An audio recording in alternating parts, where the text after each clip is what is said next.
சுருக்குப்பை நேயர்களுக்கு வணக்கத்துடன் வைதேகி. இன்னைக்கு பேசக்கூடிய தலைப்பு வந்து சகிப்புத்தன்மை பற்றி. எல்லா மனுஷனும் நம்மள மாரி தான் அப்படி எண்ணக்கூடிய எண்ணம் வரணும். அத பற்றிய கதை. அ ஒரு பெரிய வியாபாரி, நல்ல பணக்காரர். வசதி வாய்ப்பு இருந்தா அவங்களுக்குன்னு தனியா ஒரு இது இருக்குமே. அதுபோக கப்பல்ல பிரயாணம் பண்றாரு. இங்கேருந்து வெளிநாடு போறாரு. கப்பல்ல பிரயாணம் பண்ணும்போது அவருக்குன்னு தனியா ஒரு ரூமு, நல்ல ஒரு வசதி வாய்ப்புள்ள இதெல்லாம் தந்து அந்த ரூம்ல இருக்க வைக்கிறாங்க.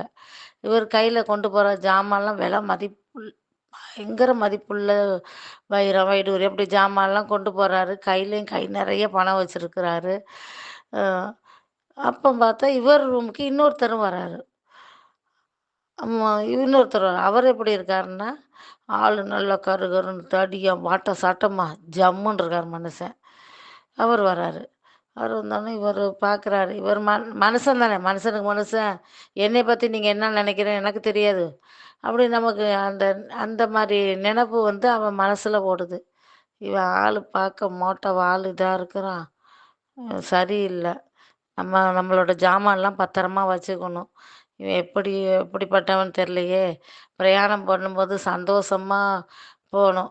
இந்த ஜாமான பாதுகாக்கிறதே இந்த விலை மதிப்பு இல்லாத பொருட்கள்லாம் கையில கொண்டு போறோம், பணம் கொண்டு போறோம். இத பத்திரமா கொண்டு போணும். நம்ம நெனப்பெல்லாம் இதிலயே இருந்துறக்கூடாதுன்னு சொல்லிட்டு, இவன் அவ்வளோ நல்லவன் மாரி கண்ணுக்கு தெரியலையேன்னு மனசுல நெனைக்கிறாரு. நெனச்சிட்டு என்ன செய்றாரு, அந்த கப்பல்லயே இருக்கும்ல பாதுகாப்பு பெட்டகம். ஜாமான் வைக்கிற அறைக்கு போறாரு. போயிட்டு, ஐயா நான் கையில கொண்டு வந்திருக்கெல்லாம் விலை மதிப்பில்லாத பொருட்கள். பணம் அதெல்லாம் இருக்கு. எனக்கு பாதுகாப்பு இது வேணும். எனக்கு இந்த இதில வந்து பாதுகாத்து வைக்கணும். என் ரூம்ல ஒருத்தர் வந்து இருக்காரு. அவர பார்க்க எனக்கு கொஞ்சம் பயம். நான் நிம்மதியா பிரயாணம் பண்ணா என் ஜாமானத்த நீங்க பத்திரமா பார்த்துக்கணும். சந்தோஷம். நாங்க அதுக்கு தானே இருக்கிறோம். குடுங்க நான் பத்திரமா வச்சுக்கிறோம். ஆனா ஒண்ணுங்க, நீங்க சொன்ன இதே வாக்கியத்த தான் கொஞ்ச நேரத்துக்கு முன்னாடி உங்க ரூம்ல தங்கியிருக்காருன்னு சொன்னீங்கல்ல, அவரு வந்து சொன்னாரு. அந்த ஆள பார்த்தா எனக்கு ஒரு நம்பிக்கை வரலங்க. அந்த ரூம்ல கொண்டு என்னைய தள்ளியிருக்கீங்களே! சொல்லிட்டு அவர் கையில உள்ள ஜாமான் எல்லாம் கொண்டு இங்க வச்சுட்டு போயிருக்காரு. அப்படி சொன்னோன தான் மனுஷனுக்கு சுள்ளுன்னு ஏறுது. நம்ம அடுத்தவங்கள பத்தி எடை போடுறோம். நம்மள எடை போடுறவங்க அது மாரி தானே போடுவாங்க.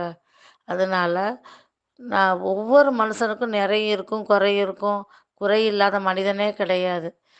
என்கிட்ட ஒரு நிறை இருந்தா 10 குறை இருக்கும். இல்லாம இல்ல. உங்ககிட்ட ஒரு 10 நிறை இருந்தா ஒரு குறை இருக்கும். இருக்கும் இருக்கும். இல்லாம இருக்காது. அப்படின்னு பார்த்தா குறைகள மட்டுமே நம்ம பார்த்துட்டு இருந்தா யாரையும் நட்பு வச்சுக்க முடியாது. யாரோடையும் நம்ம பழக முடியாது. ஓ நம்ம தனிமையில இருந்து நம்ம வெந்து வெந்து கிடக்கணும். நம்ம ஒரு மனுஷன்ட்ட உள்ள ஒரு அந்த ஒரு சின்ன நிறைய நம்ம பெருசா நினைச்சு அத பெருக்கி விடுவோமே, நம்ம பெருக்கி விடலாம். ஒரு சின்ன நிறைய நம்ம அவன நல்லதா நினைப்போம். பல குறைகள் இருந்தாலும் அத வந்து நம்ம சின்னதா ஆக்கி விடலாம். நம்மளோட மனுஷனோட இது வந்து மனுஷனுக்கு மனுஷன் பழகணும்னா, அந்த நிறை குறைகள்லாம் மறந்து, சகிப்புத்தன்மையோட எல்லாரும் நம்மள மாரி மனுஷன் தான். நம்மள மாரி தான் அவங்களும். அப்படி நெனச்சிட்டு போனா தான் நமக்கு நட்புகள் வளரும், பெருகும். நமக்கு ஒண்ணுன்னா 4 பேர் வருவாங்க. இந்த மாரி இந்த கதைய முடிக்கிறேன். இதுதான் இன்னைக்கு உள்ள நீதி கதைகள். குழந்தைகளுக்கு தூங்கும்போது இந்த மாரி சொல்லிக் குடுங்க. மனுஷன மதிக்கணும். ஒ ஒருத்தன் கீழ விழுந்தா கைப்பிடிச்சு தூக்க ஒரு ஆள் வேணும். அப்படி சொல்லி சொல்லி டெய்லியும் ஒரு கதை சொல்லிக் குடுங்க. நன்றிப்பா.